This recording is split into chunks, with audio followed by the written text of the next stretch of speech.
I want to give a shout out to Mudbugs. You know, they have the best crawfish in the state of Mississippi. They'll fire that off again in January. They were voted the number one crawfish. Let's see. Number one crawfish, the official Community Choice Awards. This is awesome. We were talking about their amazing mushrooms. Number one crawfish in the state. Mudbugs with another award. And good to see that. They'll fire off again in January. That'll be here before we know it. Of course, they make the run January through June. And the best crawfish and shrimp and mushrooms and so on National Mushroom Day, we had to throw out a little Mudbugs for you. This is ESPN 105.9 The Zone. Our guests join us on the Farm Bureau Insurance guest line. We bring in Mike Detillier, LSU insider, WWL Radio TV New Orleans. And Mike D, you've been to Tiger Stadium a million times. Was that the most electric, best atmosphere that you had experienced? Well, it would be one of them. Some of these LSU Alabama games were really something. Oh, yeah. And so, and back, in the 80s, number one ranked USC came, in the 70s, came to LSU to play the Tigers. On that team, because I remember talking to Hokie about this because he was still playing for LSU. And he was like, first look at that was like, are we playing a professional team here? I think out of that USC roster that night, I think 54 guys got drafted. Good. And there was like 17 first-round picks over the course of their career. So, and, man, it was USC ended up with the win, but, man, it was a crazy deal. So, but Saturday was something because of the pageantry of, LSU Ole Miss. Not only for now, but from in the past, when that was really it was sort of the circle game every year for LSU to play Ole Miss. So it was a great game. How it ended was unbelievable, and just to see the grittiness of both teams kind of hanging in there and just slugging it out. And then you saw Nussmeier, who didn't have his best game, certainly. But when everything counted, he made some big plays at the end and pulled it out for LSU. Brian Kelly called it a growth game for Nussmeier. Like you said, he faced adversity throughout the night. There were some challenging moments. But you've watched LSU teams make some amazing drives at the end of games there. Talk about the 2 fourth-down conversions. He had no running game. It was all on him. His offensive line did a hell of a job a lot of times. He did kind of extend plays, but talk about the plays he made on the last drive in regulation. Yeah, that's what you remember quarterbacks by, right? Winning big games at the end. All this stuff, maybe these statistical nerds, they get their cookies off, but about certain players, but you remember the big-time players for what they do, big games and in crunch situations. Garrett had really not been put into this spot other than game 1 against USC, and that didn't turn out too well. So to watch him, maneuver this not once but twice, it was something to see, and I knew he was going to be a good player at LSU. He was going to be different from Daniels just because he didn't have that type of running ability, but it's not that he's not a good athlete. He's not a runner at that elk, but very few guys walking are. His pinpoint passing skills, and it comes out different ways, because I got a chance to watch him over the years, and not every throw comes out the same. Almost with Daniels, when he throws a football, it almost all looks like you've seen it before. With Garrett, it comes out sort of funky at times. And some of it is side on, 3/4, halfway delivery. But, man, he gets it there. And okay, you grew up in that family. Your dad's a former NFL quarterback, covered him when he was with the Saints, and has coached all over in the NFL or college football. You sort of have been seen others put in that spot. And he responded big. And, man, Ole Miss defense really played well throughout the game. They got pressure. They didn't necessarily get sacks, but, man, they got pressure on Garrett. And you could see it bothered him. But with everything on the line, he made the play. And Kyron Lacey makes the big play in the end zone at the end of the game. Kyron grew up maybe 15 minutes from where I live. I've seen him since he really wanted to play basketball. That was his first love at Thibodeau High School. He led him to a state championship there. Maybe didn't have his grades right. Started at University of Louisiana, Raging Cajun, and then transferred to LSU. And he's always been a guy that could get open. He had problems with the dropsies a little bit early in his career. And, man, did he hear it from Brian Kelly. Glad to see he could make that big play at the end of the game and score that winning touchdown. But, man, Garrett showed a lot of grit, a lot of toughness. And I've said this before about him, and I told him this in the summer at Manning. He reminds me of a young Baker Mayfield. Not personality-wise, the way he plays the game. Wow. Well, that was an epic drive, 2 4th down conversions. I thought Ole Miss played really good defense, physical defense throughout the night, Mike D. Okay, here's my thought on that early possession, and Dart throws one, and it was a dart to Trey Harris, and it goes right through his hands. My first thought is LSU got a shot tonight because, that's sort of a gift. On that, because Trey's wide open and, he doesn't come down with the catch. And then Ole Miss misses a field goal. It was sort of one of those type nights where offensively it really didn't work, so to speak, for Ole Miss. But, man, defense, they came to play. It was an exciting game to watch. And it goes to show the growth of Ole Miss's defense. And they doing this without Princely. Yeah. They were doing it without him. And so, man, I was impressed in what I saw defensively from them. But a guy I told you last week, keep an eye on for LSU's not in this game without one guy, Whit Weeks, the linebacker. And we talked about him on the show last week. Man, Whit Weeks is like there was 3 of them. 18 tackles, tackle for a loss, a sack, broke up 2 passes. He has been a big-time playmaker for LSU on the defensive side of the football at linebacker. I'm just telling you, and we've seen it, his growth over the last 3 or 4 weeks. I think his emergence along with Braden Swinson as a pass rush, defensive end, outside linebacker has been the difference for LSU defensively, because their defense secondary is still not real good. Yeah. It's still not.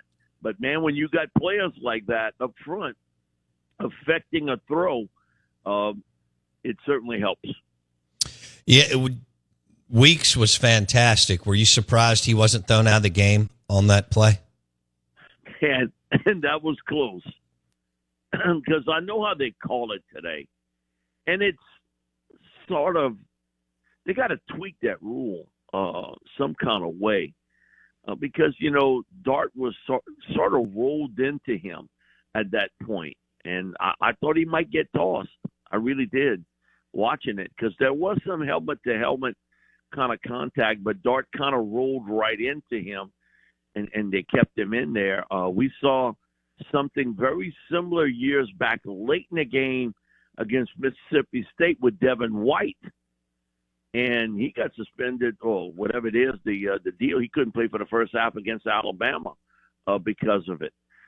Okay, I know they're trying to protect the players and everything else, but, it's such a bang-bang play. To be honest, I was surprised he didn't get tossed. Yeah, really I was too. I thought he was out of there. Yeah. All right. So LSU will go to, man, going up to Fayetteville. Things get weird up there.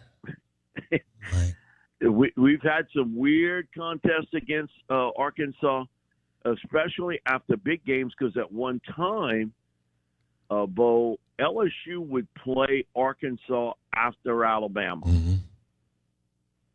And you know, that emotional kind of roller coaster, you went through it. Man, they've had some epic games between those two teams. So LSU better come to play. Either that or they're going to be like Tennessee. They're going to find out the hard way. But I think that game may show how much maturity this team has. To play a big game like that against Ole Miss at home, and then to travel to Arkansas. And I always sort of concern myself about this weather change. I think they give some really cold weather in Arkansas. So how guys adjust to that? Come on, you're playing in Louisiana. You're not used to if it's 30, 40 degrees. And we saw Marcus Spears last night. He got a blanket on, covering the Jets-Buffalo game. So that it's always that little change, but playing after a big game is always something to watch with the team. And we've seen that across the SEC. It goes to show the gauntlet that you have to go through each and every week. That you looked on the schedule, okay, LSU should beat Arkansas. They should. That doesn't necessarily mean they will. Yeah, this year, you don't ever know. That line is LSU -3. I'm not sure I'd touch that. That would be a stay away from me, so to speak. Because I think that is going to be really close, that it may be a walk-off field goal type of game for either side on this. But I do know how much respect Brian Kelly has for Sam Pittman and the way he has his teams ready to play. I can tell, you know, in talking to Brian, some coaches more than others, how much respect he has for getting his teams ready, their toughness, and game plan wise.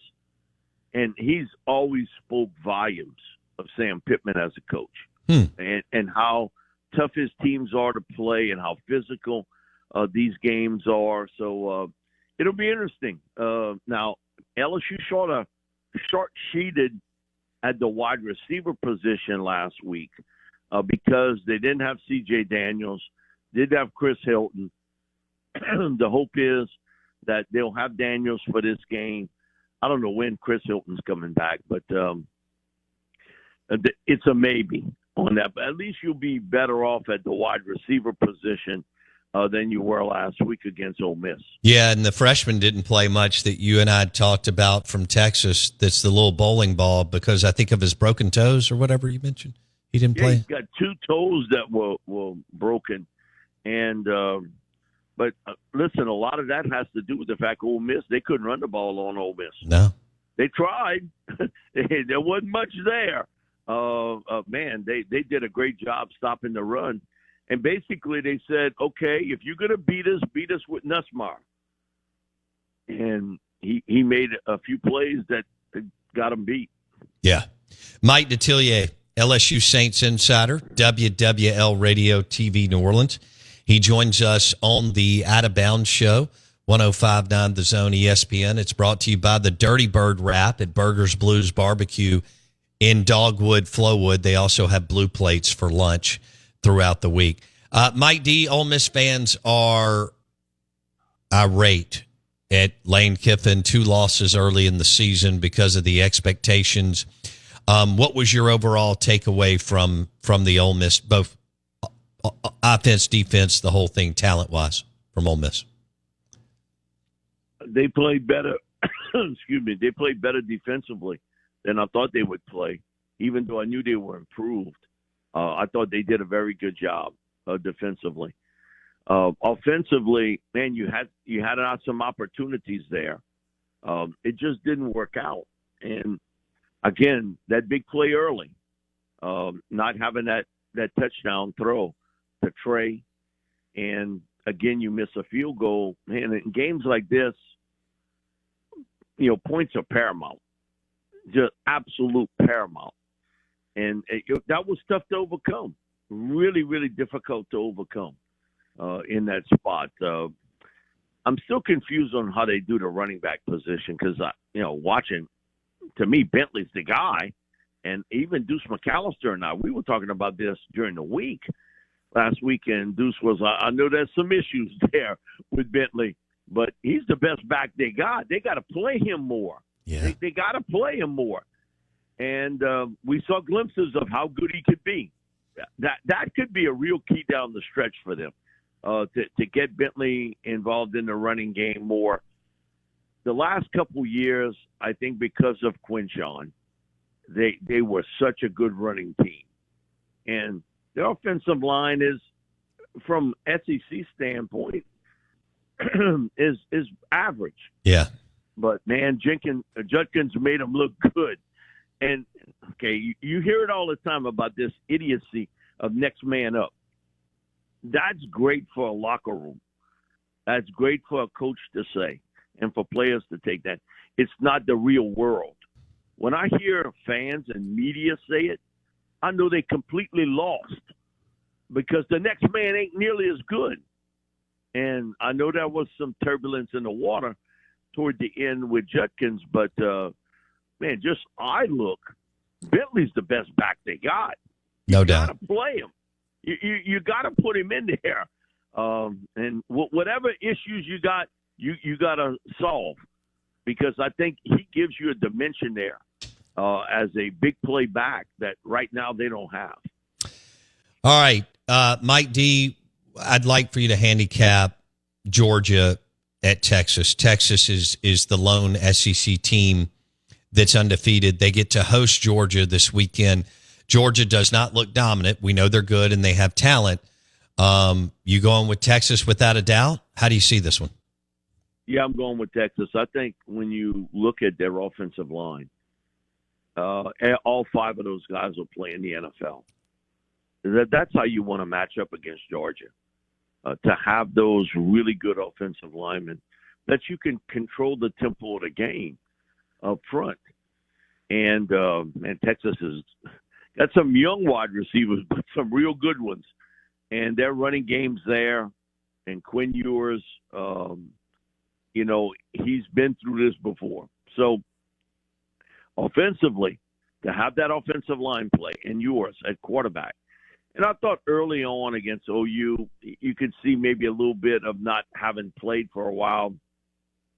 I don't want to use the word rust, but just not being on the same page in a game situation showed. But then he got hot, and he can carve you up.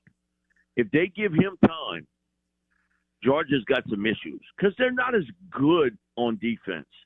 Bo, I mean, your lion eyes ain't telling you a myth here. That's what happens when you've had years of guys coming out early for the draft, early round picks. Now with the transfer portal, it sort of has picked away at their depth. They always had talent and depth on defense, front seven wise. It's not there anymore. Their front line's very good, but they don't have the depth at one time that they had. So, you know what? Texas, to me, looks like a touchdown better than what Georgia is. Carson Beck has not played as well as I thought he would this year. He's not as sharp throwing the football.